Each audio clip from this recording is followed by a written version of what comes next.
ఈ స్థలం ఇచ్చి మీరు ఇప్పటికీ ఎంతో ఉపకారం చేశారు బాబాయ్. మీరందరూ వెళ్ళండి, మా ఇల్లు మేము స్వయంగా వేసుకుంటాము. మేమేమీ ఉపకారం చేయటం లేదు. మేమందరం ఒకే జాతి వాళ్ళము, అందుకే మేమందరం ఒకరికొకరం సాయం చేసుకుంటాము. సహాయం అవసరం లేకపోయినా సహాయం తీసుకునేవాడు సోమరిపోతవుతాడు. అలాగే సహాయం చేసేవాడు నిరంతరం సహాయం చేస్తూ చేస్తూ తనను తాను అందరినీ ఉద్ధరించేవాడిలా అనుకుంటాడు. కాబట్టి ఈ రెండు పద్ధతులు ఎప్పటికీ మంచివి కావు.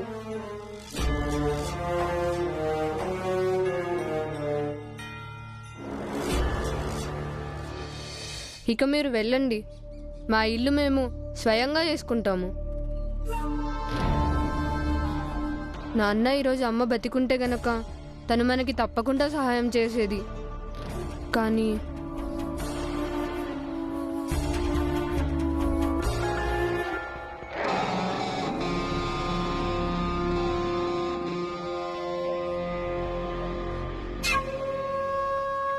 తులసి భీమ్కి అందరికంటే చిన్నక్క. వాడి కుటుంబ సభ్యులకి ఒకరంటే ఒకరి మీద చాలా ఎక్కువ ప్రేమ ఉంటుంది. అయినప్పటికీ ఆ కుటుంబ సభ్యులు ఇద్దరు వ్యక్తులు మాత్రం నీకు సహాయం చేసేవాళ్లున్నారు. ఒకరు జీజాబాయ్. భీమ్కి తను సవతి తల్లి. ప్రస్తుతం భీమ్ కుటుంబం మీద అలిగి పుట్టింటికి వెళ్ళిపోయింది. ఇవాళ కాకపోతే రేపు తను తిరిగి వస్తుంది. తను ఎప్పుడు తిరిగి వచ్చినా సరే నీకు తప్పకుండా సహకరిస్తుంది.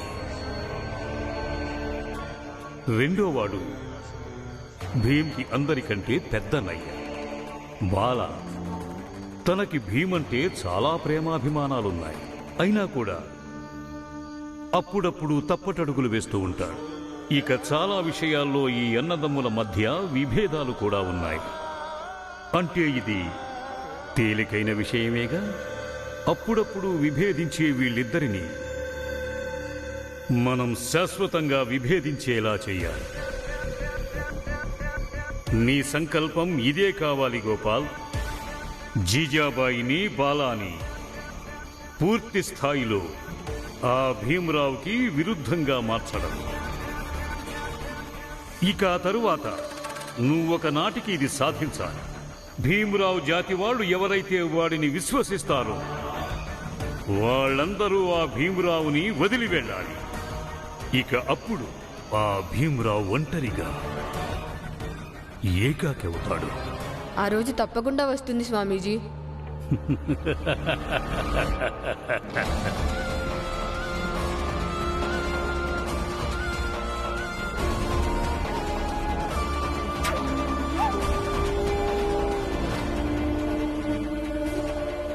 ఇప్పుడు నీ సొంత అన్నయ్యనే నీకు వ్యతిరేకంగా ఆయుధంగా చేసి వాడుకుంటాను. ఒక బకెట్ నీళ్ళు ఇస్తారా? నాన్న నేను మేమిద్దరం బాగా అలసిపోయాము. పైగా ఇప్పుడు ఇల్లు కూడా మేమిద్దరం కలిసే వేసుకోవాలి. అందుకని దాహం వేసినప్పుడు మధ్య మధ్యలో నీళ్లు తాగుతూ ఉంటాము. ఇప్పుడే తెస్తాను. ఎందుకు నువ్వు మొండి చేస్తున్నావు? మేమందరం కలిసి ఇప్పుడే మీకు ఇల్లు వేసి ఇచ్చేస్తాం కదా. మా అమ్మ ఎప్పుడూ చెప్తుండేది దృఢంగా ఉండాలని. అమ్మ చచ్చిపోయిన తర్వాత నేను పూర్తిగా బలహీన పడిపోయాను. అందుకని నేను మళ్ళీ దృఢంగా అవ్వాలనుకుంటున్నాను. ఈ కొత్త ప్రదేశంలో, కొత్త ఇంట్లో, కొత్త అధ్యాయాన్ని ఒక దృఢ చిత్తంతో ప్రారంభించాలనుకుంటున్నాను. అందుకని మిత్రమా, దయచేసి మీరందరూ నా పని నన్ను స్వయంగా చేసుకోనివ్వండి.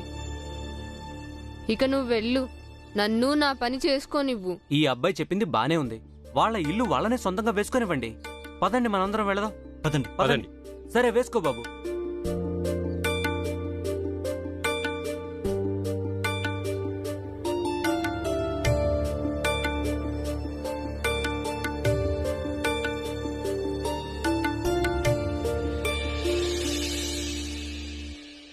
ధన్యవాదాలు.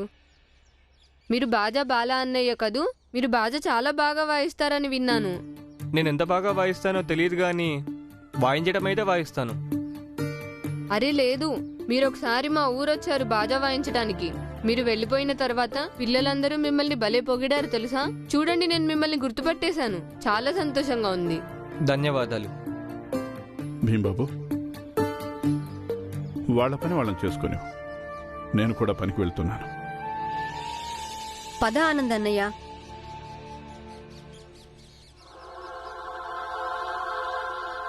ఒకడి ప్రాముఖ్యతని తక్కువ చేయాలంటే అప్పుడు వాడి మాటల్ని తిరస్కరించడం చాలా అవసరం. వాడిని తిరస్కరించి మనం ఏం చెప్పామో దానిని మన జ్ఞానంతో సరి అని నిరూపించాలి. భీమ్రావ్, ఇప్పుడు నీ పతనం మొదలైంది.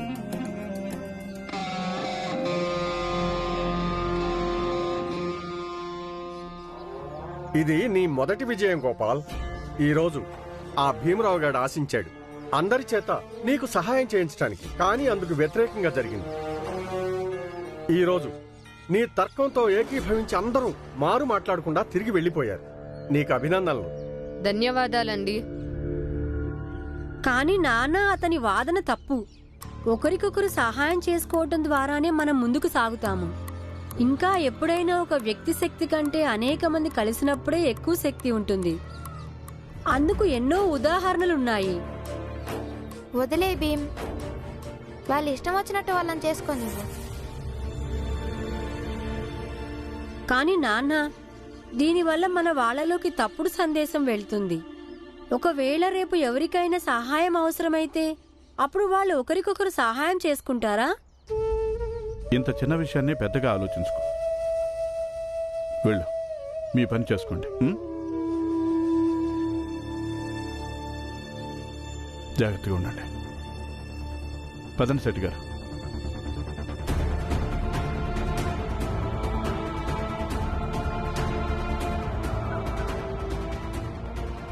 బియ్యం కొనండి, పప్పు కొనండి.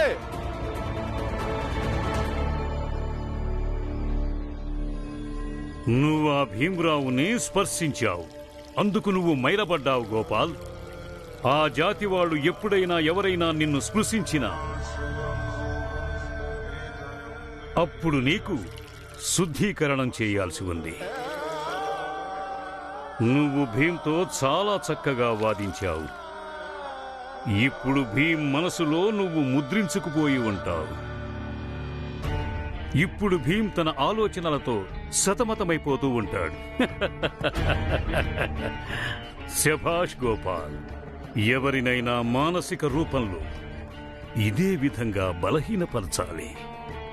నేను ఆ భీమ్ని ఒకనాటికి పిచ్చివాడిని చేస్తాను.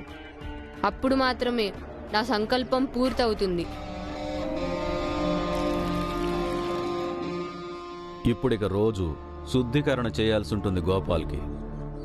ఎందుకంటే ఇప్పుడు వీడు ఆ భీమరావు తోటి ఇంకా వాడి జాతి వాళ్లతోటి కలిసి ఉంటాడు. మీరందరూ ఈ ప్రాంతాన్ని అపవిత్రం అవ్వనిచ్చారు. కాబట్టి ఈ ప్రాంతం సంపూర్ణ శుద్ధీకరణం కొరకు నేనేం చేయాల్సి వచ్చినా చేయటానికి నేను సిద్ధమే. అయినా ఎలాగో మురికిని శుభ్రం చేయటానికి మురికిలోకి వెళ్లాల్సి ఉంటుందిగా. ఇది మంచి ఆలోచన.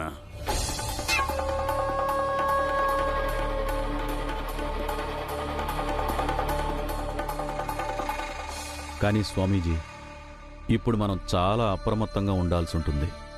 ఎందుకంటే ఇప్పుడు ఎవరికైనా సరే ఏమాత్రం సందేహం కలిగినా కానీ మనం అందరం ఒకటేనని అప్పుడు మన పథకం సఫలం అవ్వదు స్వామీజీ. అనుమతి ఇవ్వండి స్వామీజీ, ఇక మేం బయలుదేరుతాము. శుభం.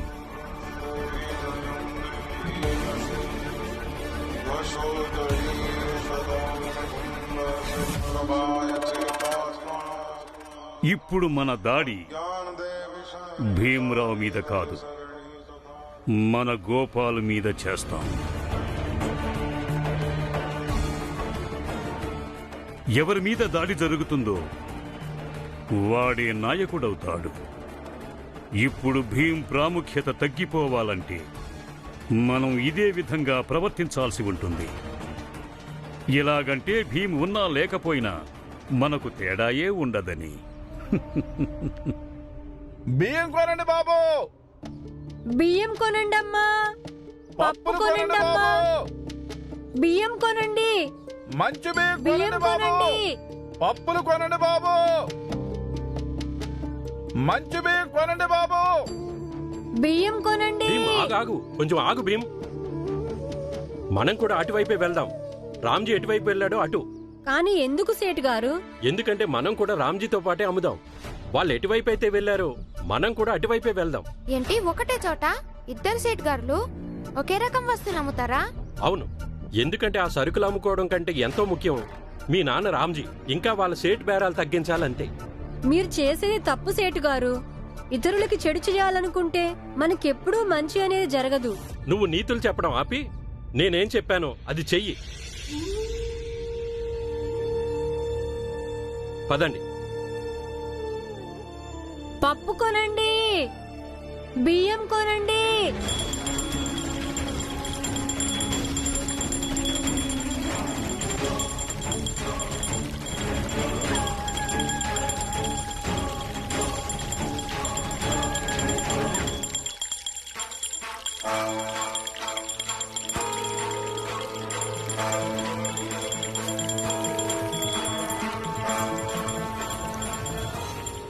ఇదేంటి, మీరిలా పూజలు చేస్తారా?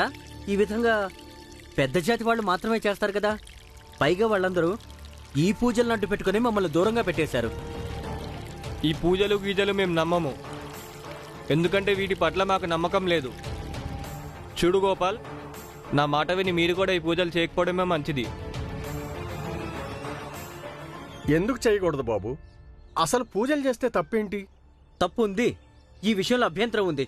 ఏ దేవుడు మనల్ని అందరినీ సృష్టించాడో ఆ దేవుణ్ణి వీళ్ళందరూ బంధించేశారు. ఆయన గుడికి మాత్రమే పరిమితం చేశారు. ఆ గుళ్ళోకి అడుగు పెట్టకుండా మనందరినీ నిషేధించారు. ఖచ్చితంగా మాకు అభ్యంతరం ఉంది.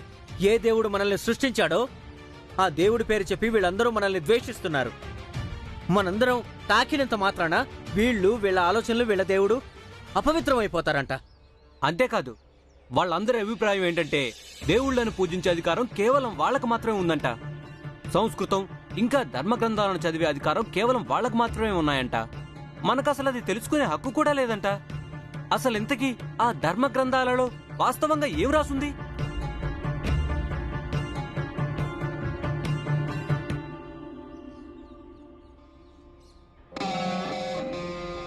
ఇంతకీ ఈ పెద్ద పెద్ద విషయాలన్నీ ఎవరు చెప్పారు మీ అందరికీ? దాంతో నీకేంటి అవసరం? ఈ పెద్ద పెద్ద విషయాలన్నీ మాకెవరు చెప్పారో నీకు చెప్తే మాకు ఉరిగేదేంటి? మేము చెప్పిందంతా నిజమే కదా. భీమ్కి అందరికంటే పెద్దనయ్య బాల. ఇక చాలా విషయాల్లో ఈ అన్నదమ్ముల మధ్య విభేదాలు కూడా ఉన్నాయి. అప్పుడప్పుడు విభేదించే వీళ్ళిద్దరినీ మనం శాశ్వతంగా విభేదించేలా చేయాలి. మీరు మొదటి నుంచి పూజలు అవి చేసేవాళ్ళు కాదా? లేక భీమరావు చెప్పాడని అన్నిటిని వదిలేశారా? అలా ఎందుకంటున్నావు? మేము అసలు భీమ్ పేరే ఎత్తలేదుగా. కానీ నాకు తెలుసు, అంత జ్ఞానం కేవలం భీమ్కే ఉంది. అందుకే అడుగుతున్నాను, మీరు మొదటి నుంచి ఇలాగే ఆలోచిస్తున్నారా? లేదు, మొదటి నుంచి మేమందరం దేవుడికి పూజ చేసేవాళ్ళం. కానీ వాస్తవం అర్థమైన తర్వాత మానేశాం. మీకు అర్థం అవ్వలేదు. మీకు బాల అన్నయ్య వాళ్ళ చిన్న తమ్ముడు అర్థమయ్యేలా చేశాడు. అన్నట్టు బాల అన్నయ్య, నువ్వెప్పుడు ఆలోచించలేదా? మీ చిన్న తమ్ముడు ఈ విషయంలో తప్పు కూడా అయి ఉండొచ్చుగా. ఎందుకంటే ఒక వ్యక్తి అన్నిటిలోనూ ఒప్పు అవ్వాలన్న నియమం లేదు.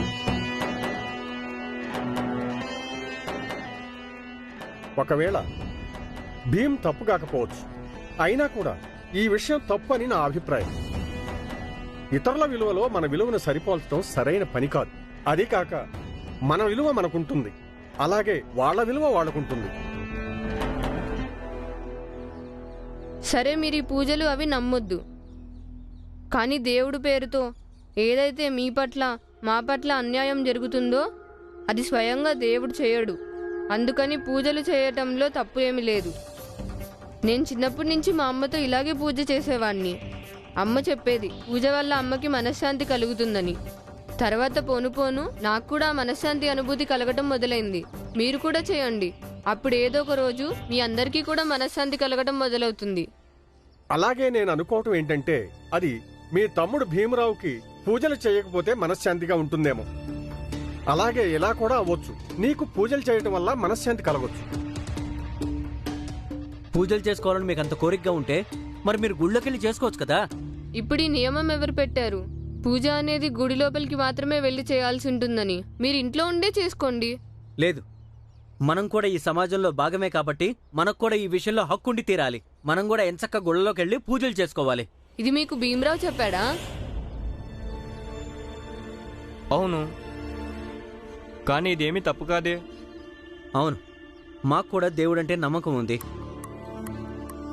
మేము ఆశిస్తున్నాం దేవుడు మా కష్టాలను అర్థం చేసుకోవాలని, మా పట్ల జరిగే దౌర్జన్యాన్ని, వీళ్ళు మా పట్ల చేసే నీచు ప్రవర్తనని దేవుడు చూడాలని మేము కోరుకుంటున్నాం. కానీ ఆ దేవుడు చూడడు, అర్థం చేసుకోడు. బాలా అన్నయ్య, నువ్వే చెప్పు వాళ్ళకి. మొదట్లో కూడా చిన్న జాతి వాళ్ళు పూజలు చేసేవాళ్ళుగా. వాళ్ళు కూడా గుడి బయట నుంచినే పూజలు చేసేవాళ్ళు. మరప్పుడు వాళ్ళందరూ ఎలా తర్కించుకునేవాళ్ళు? ఏమో తెలీదు. ఎందుకు తెలీదు? తర్కం అప్పుడు ఉంది. కొంతమంది భగవంతుడిని పూజించడానికి పుట్టారు, ఇంకా కొంతమంది దేవుడికి మనుషులకి సేవలు చేయటానికి. అందుకనే కొంతమందిని గుడి లోపలికి వెళ్ళనివ్వటం జరుగుతుంది. ఇంకా కొంతమందికి ఇలా చెప్పారు, ఆలయం బయట నుంచే పూజలు చేసుకోమని. అప్పటి నుంచి ఇదే తర్కం ఆధారంగా ప్రజలు దేవుళ్ళని పూజిస్తూ వస్తున్నారు. కానీ కాలంతో పాటు క్రమంగా తర్కంలోనూ మార్పు వచ్చింది. దాని స్థానంలో వితండవాదం పుట్టుకొచ్చింది. అదే ఈరోజు మీ భీమ్ చేస్తున్నాడు. తర్కం ఆధారంగా చిన్న జాతి వాళ్ళు వాళ్ళని మార్చుకోలేదు, కానీ భీమ్ మాటల వల్ల వితండవాదం వాళ్ళని మార్చడం మొదలుపెట్టింది. మీలోని సరైన ఆలోచనల్ని భీమ్ ఎప్పుడూ బయటికి రానివ్వలేదు. ఈ కారణంగానే బాలా అన్నయ్య, మీరు ఎంత బాగా ఆలోచించినా మీ భీమ్ ఏదైతే చెప్పాడో అది మీ అందరికీ రాజశాసనం, శిలాశాసనం అయిపోయింది. నువ్వు అసలు ఎప్పుడు నీ సొంత బుద్ధిని ఉపయోగించలేదు. భీమ్ ఏది చెప్తే దానికి మీరు తలూపారు. నువ్వు కూడా ఎప్పుడు తర్కించనే లేదు. కళ్ళు మూసుకుని గుడ్డిగా భీమ్ చెప్పిన దారిలో వెళ్తున్నారు. ఇది నిజం కాదు. భీమ్ ఎప్పుడు ఎవరిని బలవంతం చేయలేదు. అందరూ తనలాగే ఆలోచించాలని, తనలాగే చెయ్యాలని. అది భీమ్ వ్యక్తిత్వం కాదు, వాడి నైజము కాదు. వాడెప్పుడూ దేవుళ్ళని, పూజల్ని వ్యతిరేకించలేదు. కానీ దేవుళ్ళ పేరు చెప్పి మనల్ని దూరం పెట్టి అన్యాయం చేస్తున్నారు చూడు, దాన్ని వ్యతిరేకిస్తాడు భీమ్. నేను కూడా ఒకప్పుడు పూజలు చేసేదాన్ని. కానీ భీమ్ నన్ను అడిగాడు, అత్తా, ఇక్కడున్న మనందర్నీ ఒకే దేవుడు సృష్టించినప్పుడు మరి రెండు రకాలుగా ఎందుకు సృష్టించాడు? ఒకరికి జీవించడానికి అన్ని అధికారాల్ని ఇచ్చాడు. ఎంత అధికారం అంటే మన జీవితాలను కూడా వాళ్ళ గుప్పెట్లో బంధించుంచారు. కానీ మనకి గాలి పీల్చుకోవడానికి, నీళ్లు తాగడానికి కూడా హక్కు లేదు.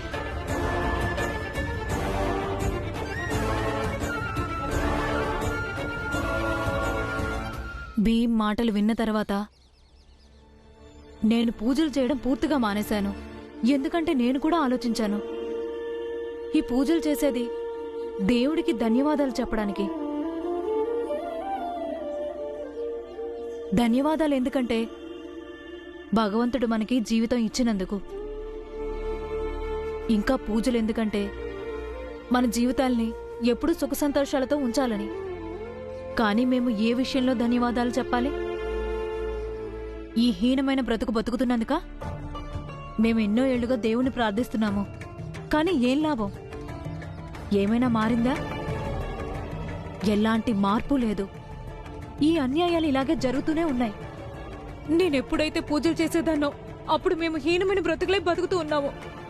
ఇప్పుడు పూజలు చేయడం మానేశాము. ఇప్పుడు అలాగే బతుకుతున్నాం మేము. మనుషుల తప్పుల్ని కూడా దేవుడికి అంటగడతారా మీరు? ఇదంతా సమాజం చేసే తప్పులు. ఈ తప్పుల్ని దేవుడు కాదు, మనమే సరి చేయాల్సి ఉంటుంది. అంటే ఏంటి? దేవుడికి పూజలు చేస్తే సమాజం మారుతుందా? మరి దేవుని వ్యతిరేకించినంత మాత్రాన మారుతుందా? దేవుడు వీటన్నిటికీ అతీతం. మీరు విషయాన్ని ఎందుకు అర్థం చేసుకోవట్లేదు?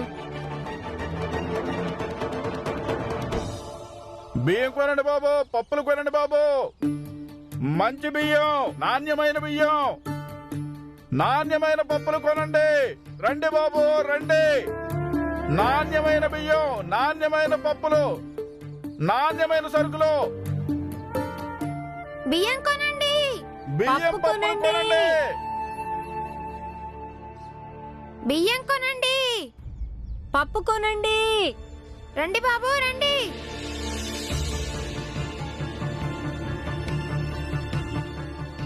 భీమ్ ఆనందులు ఇటొచ్చారంటే ఖచ్చితంగా వాళ్ళ సేటే వాళ్ళని ఈ పని చేయమని చెప్పుంటాడు. నాణ్యమైన బియ్యం, నాణ్యమైన కందిపప్పు, బియ్యం పప్పులు కొనండి. కొనండి బాబు కొనండి. రండి రండి బాబు రండి. మంచి నాణ్యమైన బియ్యం బాబు, ఉన్నాయి, రండి. తీసుకోండి. నాణ్యమైన బియ్యం. నాణ్యమైన మంచి అతి తక్కువ బియ్యం ధరలో ఉన్నాయి, ఉన్నాయి. రండి, రండి, రండి. తీసుకోండి. రండమ్మా రండి. నాణ్యమైన బియ్యం, నాణ్యమైన బియ్యం. రండి బాబు రండి.